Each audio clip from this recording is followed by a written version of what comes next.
Hey YouTube, this is Gloveman New York and doing a video on misprints that I'm going to be putting up for sale on eBay.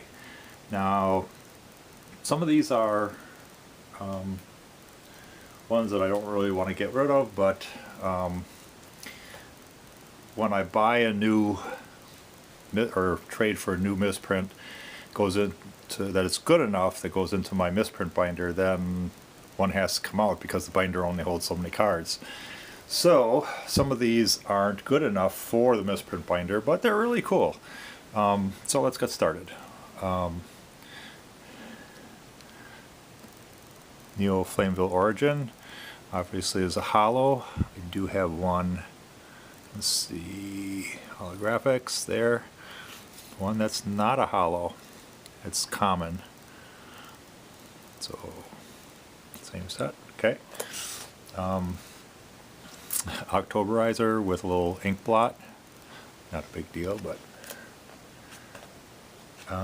this one's really cool. It's a Crush Card Virus Ultimate Rare, and it's got a line going through the middle. Let's see if I can catch that. See that little indentation there?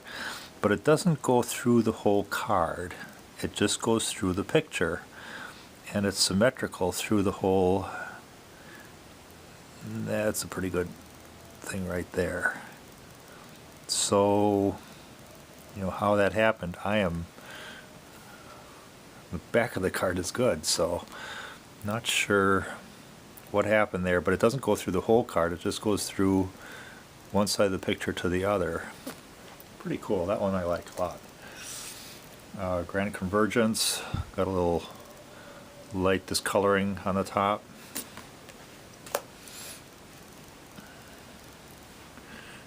Guardian's got that ink blot, kind of like right there. I've seen another one like this, so this isn't a one of one. Hero Mariner, discoloration at the top. You know, cards like this would be cool if you play them in your deck. I don't know if it will be so much for a misprint binder, but if you play them in your deck anyway, they get noticed, because I use misprints in my deck. And then, so as I'm playing them, not everybody notices them. It's usually the people that are sitting next to me that notice it. Blizzard Princess with a little white dot.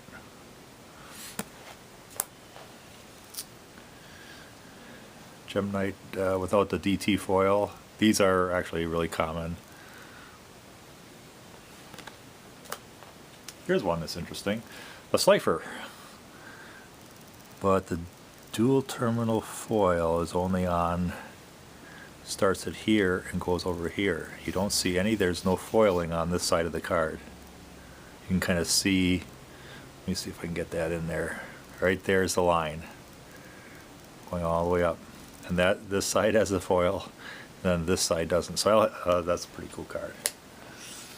Alright, this is the Where's the Misprint card.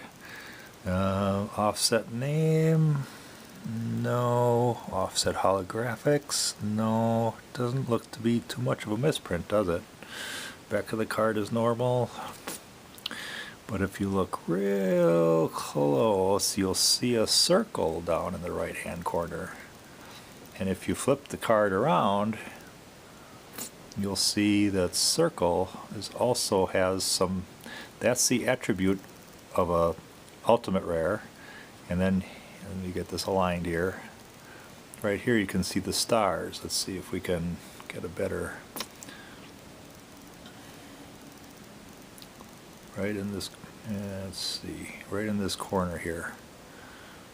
I guess you can see it more in person than, can't really get it, but you can certainly see the attribute circle on there. So if you're ever wondering, well, I don't have any misprints, well, look a little closer, you may find some.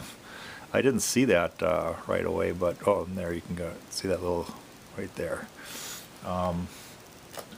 Really cool. Here's another interesting one. Here's an ultimate rare where let's see if we can get, they got the ultimate foil, so that's normal. Then they got this rectangle here that goes all the way to the top of the card, and even into the ultimate foiling. It goes kind of, if you take this right line all the way up, it kind of screws up the stars, and then even the left side of the attribute. And it's just a crazy foiling. It's not smooth, it's really rough. But it goes from here, the bottom of the card, or the bottom of the picture, I'm sorry, all the way up through the attribute. So it's really, you can see that the stars aren't really, here it has no foil, okay, and then it goes all the way up. So it's a really messed up card. I like that one a lot too. Underground Archfiend with a little bit of secret rare exposed right there.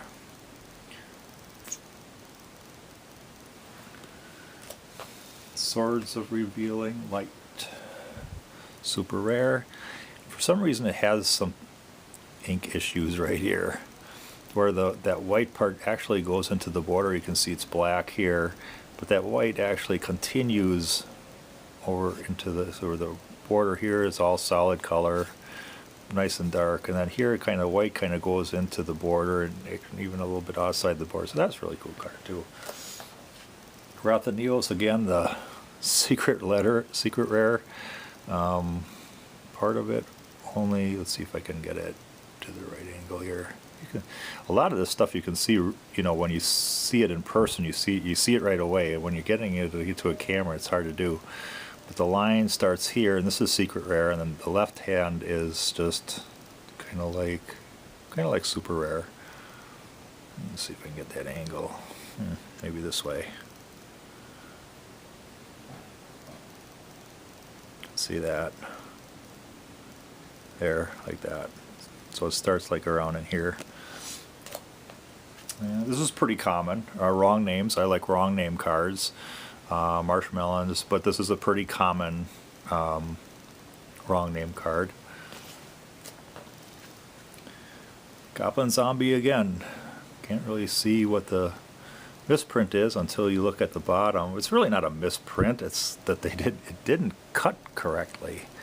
The card is, let me see if you can see this little edge down here. A little piece of the paper is still kind of hanging there. There, that's a better angle here. If I put my finger there, you can kind of see it, that little edge of the card is kind of hanging there. There's another Goblin Zombie. And here again, you see a little bit of that secret rare coming right down here. I've got a dark armed dragon like that. Now here's a card that I bought on eBay, and it said a no name, ultra rare, you know. So I mean, thought, oh, that's a pretty cool card. So especially now that it's popular, it wasn't popular at the time. So I got the card and took a good look at it, and you can actually see that the name was rubbed off. So it's not a misprint. They were making a misprint, which you really have to watch these days. Dead giveaway is the back of the card. It's all, whatever chemical they used really distorted the card. So that was kind of a dead giveaway. So not a fun thing, but it's, you know, it's worth whatever somebody's willing to pay for it as long as they know in advance. Now, this is really cool. You see a lot of crimped cards, and I normally don't value crimped cards where they get caught in the packaging and they got a little crimping at the end of it. So sometimes you kind of wonder, they get cut off like in the middle or towards the end, and you end up with something like this. That's really neat. See here, what's interesting about this is that the crimping doesn't go to the end of the card, which is what you usually see. You can see that this was in the package and the card actually stuck out of the package, and the crimping only went to here, okay? So the top of the card is in another package. Where did it go? You never find the other piece, right? We have the other piece, and you can see the crimping right there. Okay, you never ever find the other piece. So a crimp card, it's not really worth a whole lot except for maybe the value of the card itself. This is kind of cool because, you know, the crimping stops. Usually you see a little bit of the crimping, but this one has a full crimping and then it stops, but the key is you have the other piece, which you never see. So that's really cool. I like that. Then I got a set of cards that have a printing error, and they're rares, all from the same set, and they have a little line that goes right across. I'm going to sell these as a set because they would look good in a binder if they were all put all straight across like that. So it's just I don't know if a roller went over them or what, but yeah, it is a complete set. Volcanic Doomfire. Here's another one. Okay, what's wrong with this? Oh, yep, here we go. It's got a little bit of foiling going on here, and it's not scratched off. You can kind of see even, yeah, let's see if I can get into the light there. Right there's a little bit of holographing down here where you can't see the card, but then if I can get this at the right angle, right here, see it? There's a little bit of holographic here, but you know that it's not scratched off because if you go this way you can still see the lettering, and if you scratch off the top of the card you wouldn't see that. Okay, so this is a true, you know, something's going on here where I don't know what happened, but it's not just that the top of the card has been scratched off, exposing the holographics. You can kind of see, there it is, there we go, that holographic underneath there, but when you get it at this angle you can still see the printing part. So, and the last one, well, I like a lot. Elemental Hero Bubble Man, ultimate rare. Nothing wrong with the card, except when you look at the back. They forced it so hard you can actually see Bubble Man. Okay, there you can see that. Now getting it into picture in the auction is really hard to get a picture, but you can see it here. You see it better even in person, and you can see the two things in the cover and his feet. Now we'll put it over like that, and you can see it right there. And his feet are coming out here, and his blaster, and the two things. See that? Two things, and the blaster, and his 2 feet. So it's really impressive. It really sticks out really well. So those are the misprints I'm going to be putting up for sale. It's the 25th of February 2015, so they'll be up for sale on eBay, and the username is Big Guy Shopping. So hope you enjoyed the video. Peace.